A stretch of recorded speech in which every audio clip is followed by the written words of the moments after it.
because there were two conceits that our leadership class had when it came to globalization. The first is assuming that we can separate the making of things from the design of things. The idea of globalization was that rich countries would move further up the value chain while the poor countries made the simpler things. You would open an iPhone box and it would say designed in Cupertino, California. Now the implication of course, is that it would be manufactured in Shenzhen or somewhere else. And yeah, some people might lose their jobs in manufacturing, but they could learn to design, or to use a very popular phrase, learn to code. But I think we got it wrong. It turns out that the geographies that do the manufacturing get awfully good at the designing of things. There are network effects, as you all well understand. The firms that design products work with firms that manufacture. They share intellectual property, they share best practices, and they even sometimes share critical employees.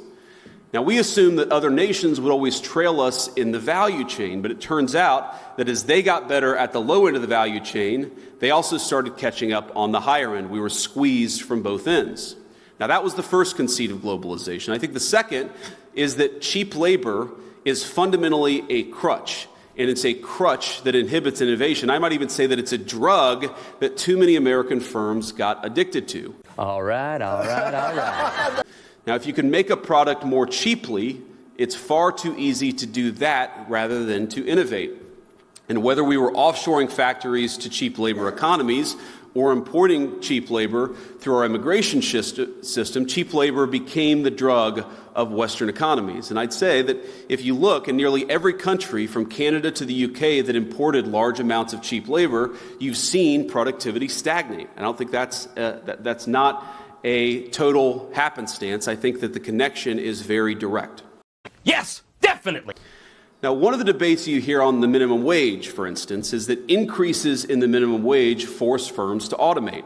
So a higher wage at McDonald's means more kiosks. And whatever your views on the wisdom of the minimum wage, I'm not going to comment on that here. Companies innovating in the absence of cheap labor is a good thing.